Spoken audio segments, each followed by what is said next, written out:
ეუთოს საპარლამენტო ასამბლეის დელეგაცია მესამე დღეა საქართველოში შეხვედრებს განაგრძობს. ამ წუთებში დელეგაციის წარმომადგენლები საქართველოს საგარეო საქმეთა მინისტრს ხვდებიან. იქამდე კი საქართველოს პრეზიდენტს, შინაგან საქმეთა მინისტრს და სახალხო დამცველს შეხვდნენ. დღის ბოლოს დაგეგმილია ეუთოს საპარლამენტო ასამბლეის დელეგაციისა და საქართველოს პრემიერ-მინისტრის შეხვედრა.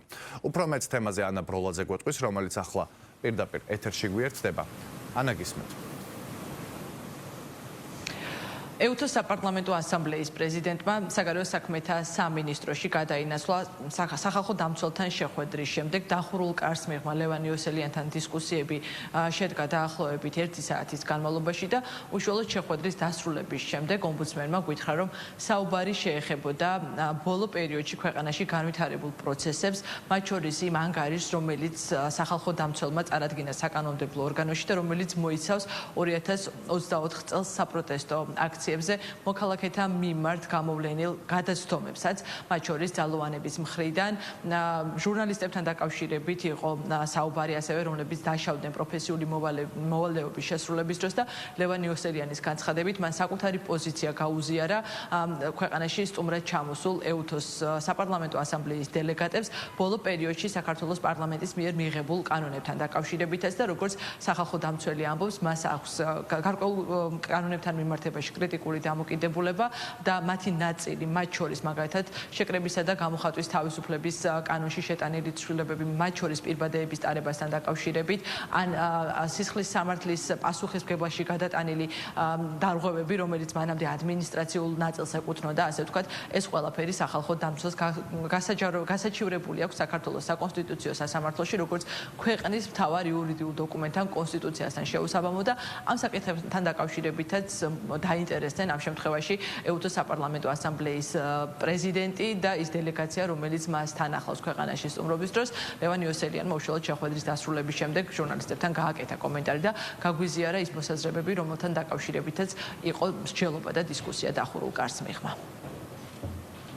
იმ ანგარიშის ირგვლივ ჰქონდა საუბარი, რომელიც პარლამენტში წარადგინე შარშენ, რომელიც ეხებოდა 24 წლის დეკემბერში მიმდინარე მოვლენებს თბილისის ქუჩებში. პირველი ნაწილი დაეთმო სწორედ აქციების შედეგად დაზარალებული მოქალაქეების, მათ შორის ჟურნალისტების საქმეების განხილვას, მათ შორის სახელმწიფოს რეაგირებას ამაზე, ჩვენს როლს, ჩვენს მიერ წარდგენილ სასამართლოს მეგობრის მოსაზრებებზე, რა გქონდა ამ საკითხზე გაკეთებული. თქვენ ალბათ იცით, რომ საკონსტიტუციო არჩევით წარადგინე სასამართლოში, სადაც მოვითხოვე მიღებული კანონმდებლობის მისი ნაწილის ცვლილება, რადგან მიმაჩნია, რომ ის არ მოდის შესაბამისობაში საერთაშორისო სტანდარტებთან საქართველოს კონსტიტუციასთან. საკონსტიტუციო არჩევით წარდგენილი არის იმ კანონმდებლობასთან დაკავშირებით, რომელიც გულისხმობს განმეორებით შემთხვევაში სისხლის პასუხისმგებლობის დაწესებას, ბლანკეტურად აკრძალვას ნიღბების ტარების და ასე შემდეგ. იქ არის კიდე სხვა მუხლები, მათ შორის ჯარიმების ოდენობა და ასე შემდეგ.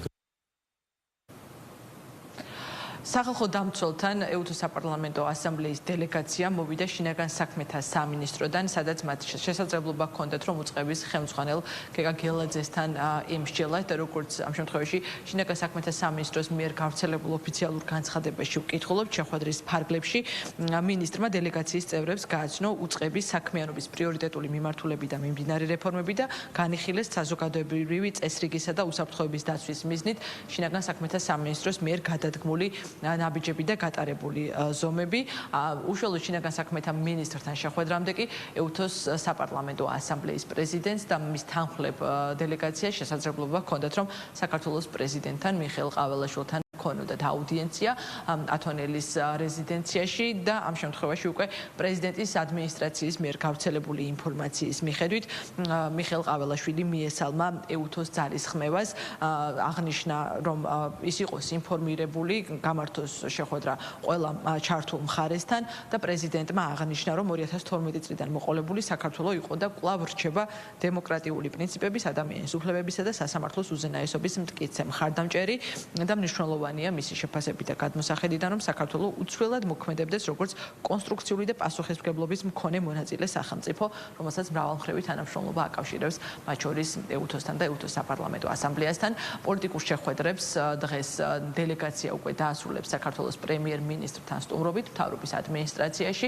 მას შემდეგ, რაც როგორც აღნიშნე, დასრულდება შეხვედრა უშუალოდ დიპლომატიური უწყების ხელმძღვანელთან, მაკაბოჭორიშვილთან და ამის შემდგომ უკვე როგორც გუშინ დაგუპირდა EUTOS საპარლამენტო ასამბლეის პრეზიდენტი ჟურნალისტებთან შეაჯამებს სგანვლილ სამ დღეს. მას ჰქონდა შესაძლებლობა, რომ ყველა პოლიტიკური აქტორისთვის და ყველა მხარისთვის მოესმინა ამ სამი დღის განმავლობაში და მოვისმენთ ალბათ პირველად განცხადებებს და ამის შემდგომ უკვე თუ ექნება მას განსაზღვრული, უბრალოდ საპარლამენტო დელეგაციას თუ ექნება განსაზღვრული თარიღი, როდის ვიხილავთ ანგარიშს, რომელშიც აისახება საქართველოს ჩატარებული შეხვედრების შედეგები, ასე ვთქვათ, ამ ყველაფერს მოვისმენთ დღის ბოლოს, როდესაც ისინი პოლიტიკურ შეხვედრებს დაასრულებენ საქართველოს ხელისუფლების წარმომადგენლებთან. მადლობა, პირდაპირ ეთერში ანა ბროლაძე საუბრობდა.